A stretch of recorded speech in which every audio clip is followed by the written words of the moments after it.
All right. Hello, everyone. So we are going to get started with our perio lecture in pediatric patients. So let me start by making the screen a bit bigger. Okay. So as you all know, this is me, Dr. Jennifer Sullivan, pediatric dentist, currently residing in West Palm Beach, Florida, practicing in corporate dentistry. But as of right now, of course, with the pandemic, everything has basically been stopped. So it's an honor and a privilege to be teaching you all at this moment, especially during this time. So I hope everybody is staying safe. So we'll start off with this lecture slide of just kind of analyzing both of these two patients, one being in full primary dentition and another being in mixed dentition. So lots of times you'll have parents come in and kind of are concerned in regards to the appearance of their child's teeth as well as their gums. So most of the times we do have patients that come in that will look like this picture here. And then we'll also have patients that come in with these presentations of the gingiva.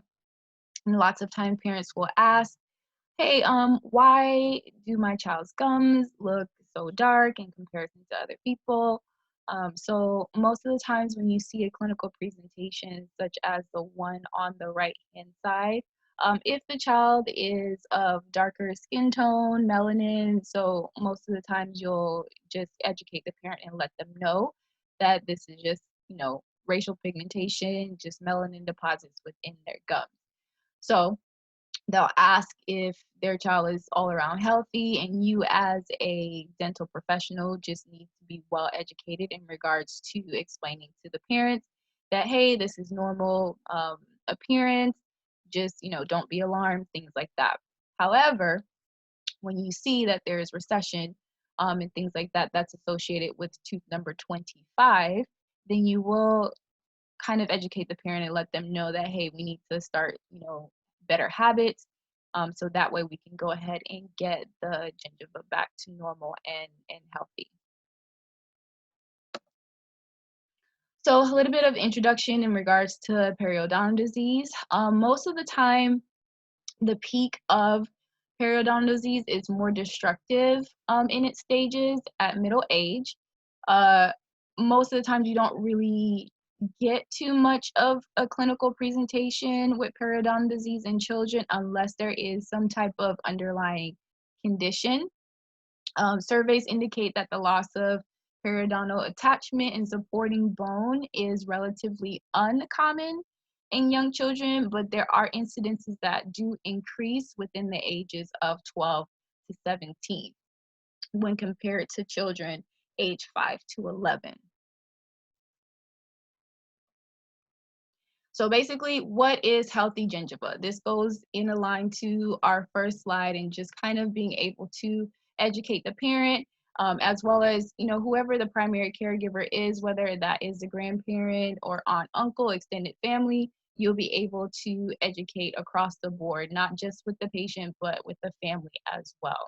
So when we talk about healthy gingiva, we're looking at the color, we're looking at the contour, consistency, and surface texture of the gingiva. So in children, it's a little bit more reddish. What is causing that is usually the thinness of the keratinized tissue in younger children, as opposed to thicker keratinized tissue, which correlates to a more pink, brighter pink color in adults. So we do have free gingival margins that are more rounded in children. Our consistency with children in terms of the gingiva is a little bit more flabby due to less connective tissue density. And then as far as the texture goes, stippling is absent in children. So it's more of like a, I don't know how would, it's more of like a smoother finish, I guess, for lack of a better word, in children. All right, so when we move on to the clinical examination in children, at least for me in my practice, what I try to do is kind of stay clear of using the Explorer because a lot of children are afraid of that. If I do take a look, I'll look with a mirror, and if there is a problem area, then I will use the Explorer at that point. But I try not to use it, or not the Explorer, excuse me. I try not to use the periodontal probe, just because it just looks really sharp and the kids are always panicking and wondering what that is. So like I said before, until I see a problem area, that's when I do pull out the perio probe. So when it comes to the periodontal examination, like I said before, recording periodontal indices are unnecessary in primary dentition unless you see signs of a disease. Okay, so you want to begin probing with permanent molars and incisors as they erupt. Also want to note healthy gingiva. If there is any bleeding on probing, and that's gentle probing, so you don't want to go in and aggressively, probe for certain depths with children. Okay. In the ages of 12 to 19, between those ages, you want to know any pockets that are greater than 4 millimeters. In regards to presence of calculus, you will start to see that in more of the problem areas, same as what you would see with adults. It's more so on the lingual aspect of the mandibular incisors. You also want to check the maxillary molars as well, just to make sure that there aren't any buildups there. And with calculus, they usually say it's present in about 10% of children, and 1/3 of teenagers. There's always a question with parents that ask whether or not they should start flossing with their children. According to certain guidelines and personal preference as well, a lot of the times parents are advised to start flossing when contacts start to form. So the better the spacing when they're younger, the less that they have to be concerned in regards to flossing. But if there is no spacing at all in primary dentition, then you want to encourage the parent to start flossing with their child. So making sure that they're doing it under supervision. Lots of times I will start them with the floss pickers that you see pictured here, as opposed to the traditional string floss. Okay, so lots of times, so as noted, excuse me, so flossing isn't necessary in primary dentition. I like to encourage the parents to start, so that way their child is a little bit more accustomed to doing so. I usually tell them when there is spacing, I usually tell them to start when they see the eruption of the 6-year-old molars in the back, so that way at least they gain the manual dexterity to be able to go as far back as they can. So now with that, I say supervision earlier because you don't want to end up in this situation to where your child is sitting in the bathroom trying to aggressively floss, not really flossing in between their teeth. They're just sitting in the bathroom playing with it. And along with that, the water is just running. So it causes a major problem. So you want to make sure that your child is supervised when they are flossing. Now, in regards to gingival diseases, we will definitely go in depth in multiple of them. So this picture here is not necessarily a gingival disease in itself, but it is more so of a, how would I say this? Just more so of a condition that you need to be well aware of. When you assess and you take a look at the overall oral cavity, you see on the tongue itself like little tiny circular vesicles here on the tongue. You see that the gingiva is a little inflamed and there is bleeding. So this is not necessarily a periodontal issue in itself. This is what we call primary herpetic gingival stomatitis. So this is more of a viral type of component that induces some type of periodontal presentation. So you need to always put in differentials when you're trying to diagnose cases. Okay?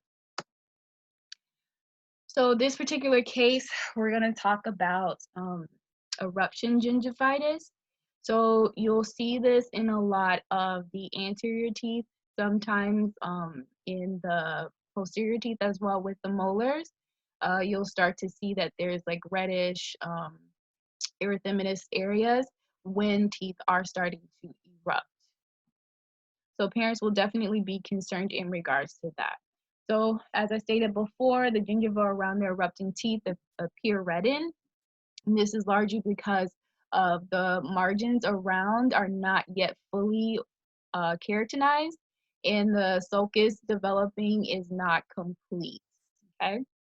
Exfoliation gingivitis is roughly about the same, but migration of the epithelium under resorbing of the teeth can create pockets and niches for bacteria. So that's where dental hygiene definitely needs to increase.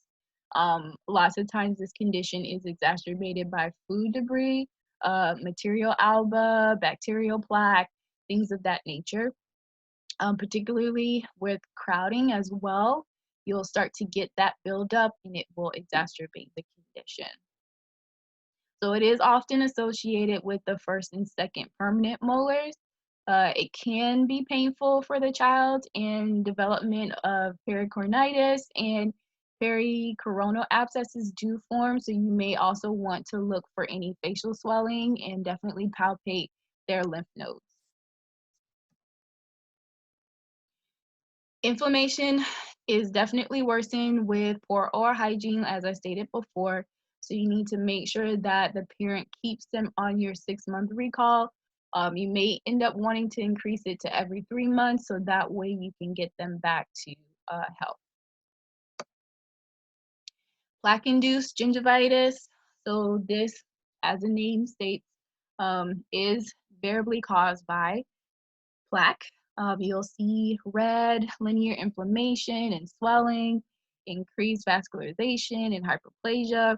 You'll also see increased bleeding within the pocket depths that are more so found in adults as opposed to children, but often can happen if gingival hypertrophy or hypoplasia do occur. Okay, so as stated before, so let me rephrase that, you may or may not see increased bleeding or pocket depth, but you will probably see it if there is increased gingival hyperplasia or hypotrophy. Okay. So this particular condition is reversible with good oral hygiene, as you can see from the before and after picture. Patient definitely presented more for their frequently for their cleanings, and the condition definitely subsided with better oral hygiene. So you want to encourage the patient to chew more coarse foods, more crunchy foods, so like apples, carrots, celery, so that way it can cause a natural cleaning effect. So that way food is not building up along the margin. Also, with plaque accumulation may worsen with crowding. So, as stated before, good oral hygiene, but if crowding is there, it's hard for children to brush around those areas or floss. So, you may want to, no matter what the patient's age, you may want to encourage the parent to help supervise with cleaning and brushing and flossing. As far as mouth breathing goes, you see this a lot with our class 2 patients, to where their maxillary anteriors are more so protruding outside of their mouth. And so that causes desiccation of the anterior teeth. And along with that, it causes bleeding and increased plaque deposits. And then you'll have issues with dry mouth, etc. So the patient should follow up with a physician if having difficulty breathing through the nose. Could be possible rhinitis or sleep apnea. So typically limited to the gingiva of the maxillary incisors. Talking about puberty gingivitis, it's more so along the lines with the endocrine system. So with this particular condition, uh, tends to be tends to have marginal enlargement, gingival enlargement, bulbous papilla, exaggerated response in comparison to local factors. So common presentation, bleeding, inflammation in interproximal areas. Treatment is usually to improve oral hygiene, remove local irritants, and dietary changes, possibly caused by hormonal changes that magnify vascular and inflammatory response to plaque and modify reactions to dental plaque microbes. So this may also be another type of patient where you want to increase their frequency of their recall appointment. Ortho. Now, the combination of what was previously talked about in regards to puberty gingivitis, plaque-induced gingivitis, ortho kind of plays along with this as well, especially if you're going into more so phase one or transitional ortho, where the child may be going through a lot of hormonal changes, along with crowding of the teeth, plaque-induced gingivitis, puberty gingivitis. We may have clinical presentations that look like this. So ortho could also be another condition or another type of a factor that may cause you to have a clinical presentation such as this. So moving right along to acute necrotizing ulcerative gingivitis. In this particular patient, you kind of see necrosis, just a little bit of the gingiva on the palatal portion, right along the margins of the teeth. So there are different terms that this has been called over the years. So Vincent infection, trench mouth, basically the Pseudomonas membranous necrotizing like area is more so it's covering the marginal tissue. So it kind of sloshes off just a little bit. If you're going in and cleaning, you'll start to see, the tissues start to fall off when you're cleaning. So specific type of microbes are more so the spirochetes. So like gram-negative bacteria, you'll start to notice them in that area. So they kind of embed themselves in the periodontal area and kind of start to cause issues along with gingivitis. So there's rapid onsets of inflamed, painful, bleeding around the gingiva. Take note of these particular attributes or factors. Thank you. Um, and then you'll also start to see more so poor appetite with that particular patient. Fever will definitely increase. You'll start to see them exhibiting malaise, and you'll start to smell more so of a bad odor coming from their mouths. So just be aware of these particular signs and symptoms. When treating these particular patients, you want to make sure that you're doing a full debridement, so being a little bit more aggressive with your cleaning. You'll start to see a change within the first 24 to 48 hours. So you want to do a curettage, debridement. You also want to use some type of mild oxidizing agent after every meal. You want to rinse with chlorhexidine twice a day. You're also going to be prescribing this particular patient antibiotics. So that way you can start to see a decrease with the inflammation that you saw in the initial presentation.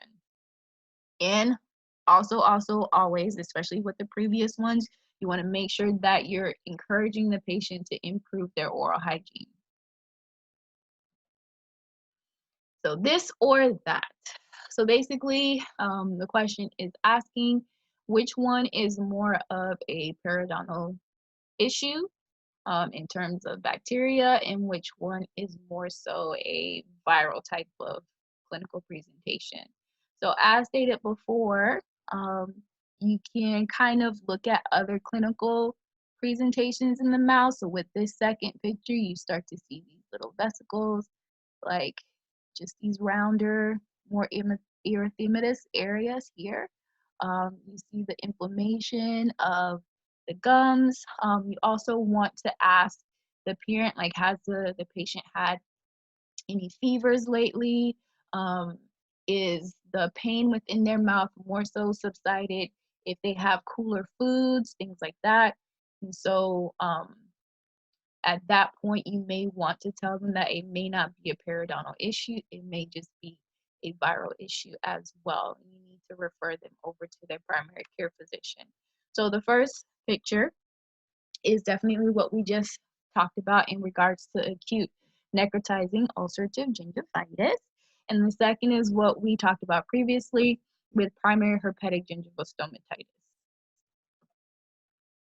So with nutritional deficiencies, we can also see periodontal presentations. So you can kind of see the inflammation of the gum line and as well as kind of the bulbous areas of the papilla around the teeth.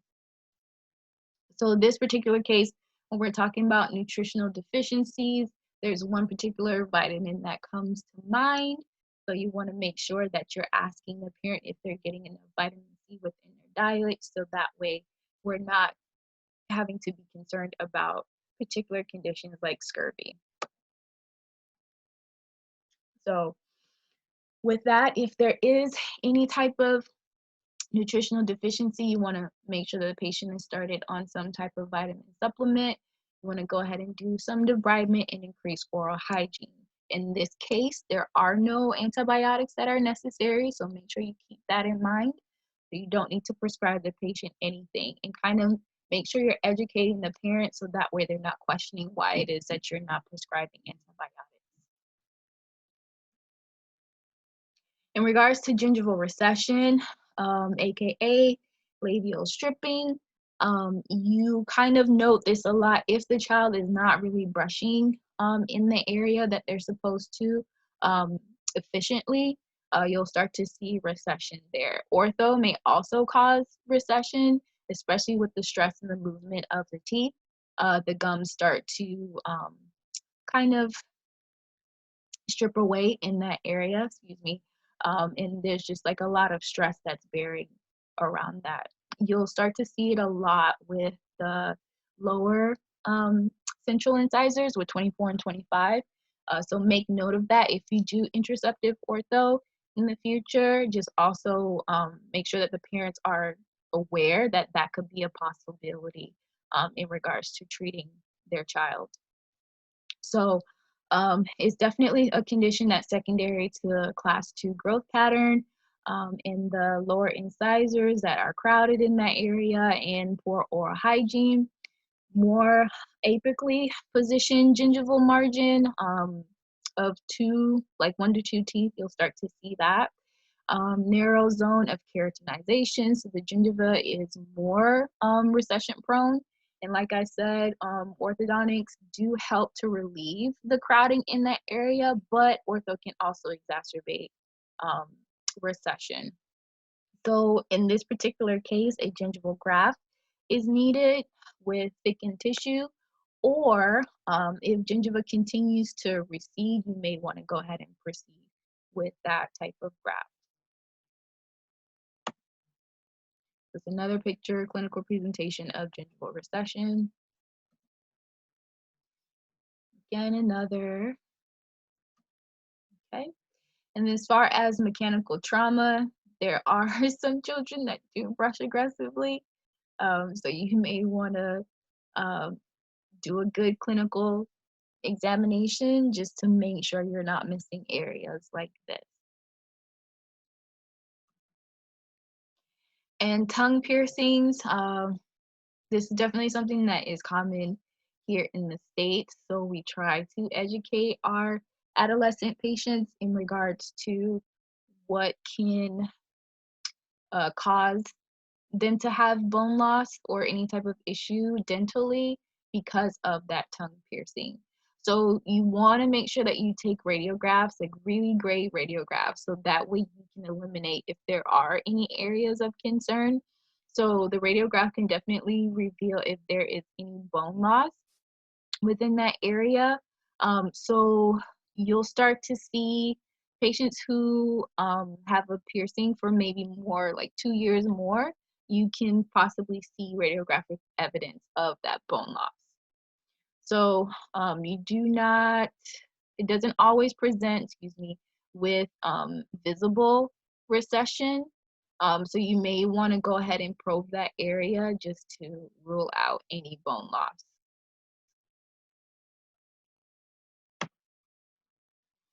Okay, So in this clinical presentation, you can see that there is recession there. And when the patient places their tongue piercing in that spot, you can definitely see the indentation of where that piercing sits. So you want to make sure that you're recording that the patient does have that piercing there. So that way in the future, if something does present itself, you can kind of educate the patient and the parent to know that, hey, this is causing an issue.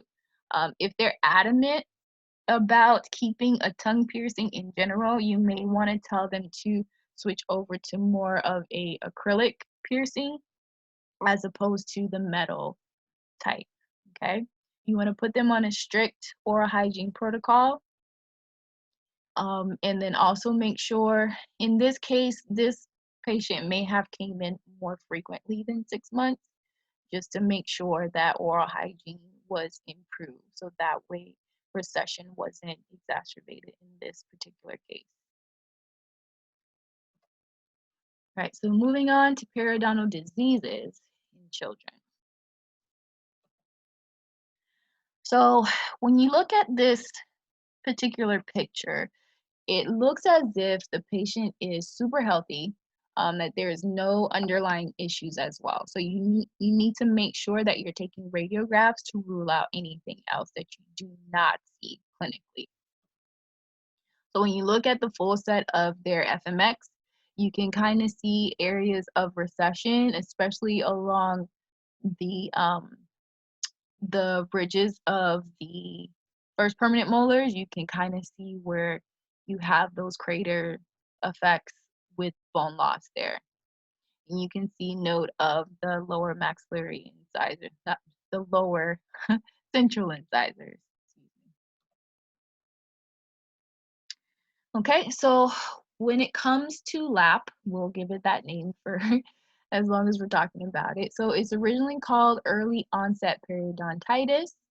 You have localized and generalized aggressive periodontitis. So um, it occurs in otherwise healthy children and adolescents without clinical evidence of systemic diseases. So keep that in mind. It appears self-limiting.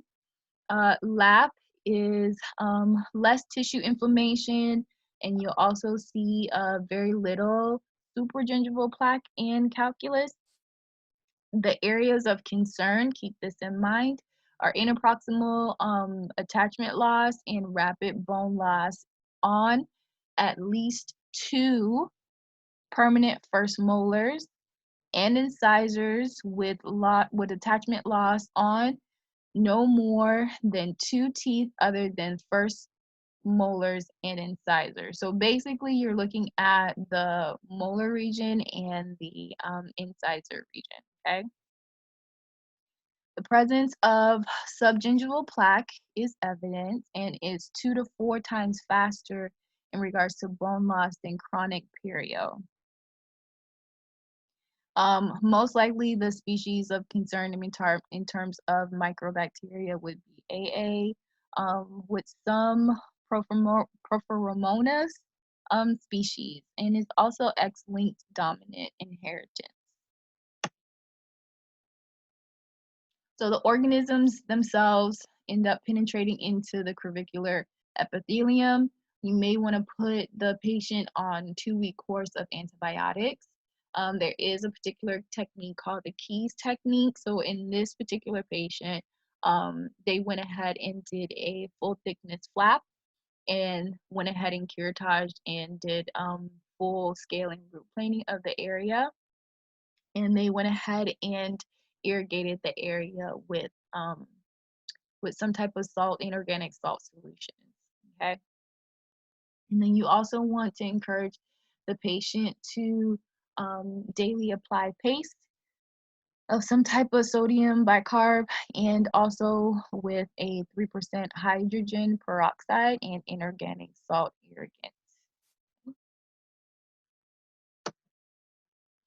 So generalized aggressive periodontitis with this particular case has gotten so severe that they had to put in some type of stabilization, so some type of stent to be able to keep the teeth in place. When you look at it radiographically, you can kind of see why that was. So generalized, hence the name, it is everywhere in this patient's dentition. So you can kind of see that there is bone loss everywhere around every single tooth. So the previous names were gingival periodontitis or rapidly progressive periodontitis. Less common than lap, higher prevalence reported for Black, Hispanic, and Asian children. Higher prevalence rate for children with Down syndrome. So keep that in mind. At least 3 other teeth involved that are not first molars and incisors. So you're looking at premolar areas associated with suppressed chemotaxis of neutrophils, marked periodontal inflammation, and heavy calculus accumulates along with plaque as well. You have the non-motile, facultative, anaerobic, gram-negative rods, so like P. gingivalis. And then along with that, you can kind of note the difference between the previous x-rays and this. That the previous x-rays you saw more so permanent dentition, this is more primary dentition. So when you're looking at this and you kind of see it looks like the same type of clinical presentations as generalized aggressive periodontitis, but you may want to ask more clinical questions, more medical history questions to the parent, so that way you're ruling out any type of systemic issues like Papillon-Lefebvre syndrome. So this is a autosomal recessive inheritant type of syndrome, normal eruption of primary teeth, but the child may rub gingiva and act as if that they're painful. You'll start to see gingival bleeding, especially when brushing. You'll also see possible hyperkeratosis of the palms and the soles of their feet. So it's more so like erythematous, scaly type of patchy skin. You may want to do lab tests with the CBC, urinalysis, calcium and phosphorus. So you may want to check those levels. Also, you'll note severe horizontal bone loss around the primary teeth. You'll note mobility and periodontal pockets. Keep that in mind. So here's what it looks like presentation-wise. This is an older patient, but it still can give you an idea of what to look for. So you make sure that you do a general appraisal when you do your assessment of the patient. And this is what it looks like clinically as far as the oral cavity. Okay, and then with our Down syndrome patient, general appraisal again as well. You may want to note oral hygiene as well as what is going on with the periodontium. With Down syndrome patients, or patients who have Down syndrome, high prevalence of deep periodontal pockets are associated with the substantial plaque accumulation and moderate gingivitis. You may want to note if they are around permanent or primary teeth. You'll more so see them around permanent, but please note if they are around the primary dentition with these particular patients. Although they often have poor oral hygiene, severity of disease not explained by any type of local factors alone. So there is some other underlying type of situation that's going on that's definitely separate from their oral hygiene. Is more severe in the lower anterior region, rapid progression, of course, and then most likely explained by poor PMN, chemotaxis, and phagocytosis. So there is some type of abnormality with the innate immune system. Now, going back in regards to patients who have Down syndrome, you'll note that they have more periodontal issues than they have of, cavities and things like that of tooth decay. So more likely to have periodontal disease as opposed to having caries. So keep a note of that. So you'll probably question like, but their oral hygiene is not that great. Should they not have cavities? Like, you rarely see patients with Down syndrome that have full blown um, decay on every single dentition. So just keep that in mind. So other conditions affecting the periodontal health, this is a slide to pay attention to. So you'll have patients who have leukemia, diabetes, Chiget, I always say this wrong, Chidiac Higashi syndrome, and also children presenting with periodontal diseases should be investigated for more underlying systemic conditions. So if you see that, don't just say that it's because they have an oral hygiene issue, they're not brushing or flossing well. If parents are adamant in saying that, hey, like we're like in the bathroom all the time, we're always brushing, we're always flossing, there's something like going on, their gums are always bleeding. Like they could just be sitting there and their gums are bleeding. So you may want to go ahead and get a consult from their primary care physician and see if they have to see any other type of specialist just to make sure that there isn't something else going on. And that is all. Thank you guys for listening. If you have any questions, by all means, email me.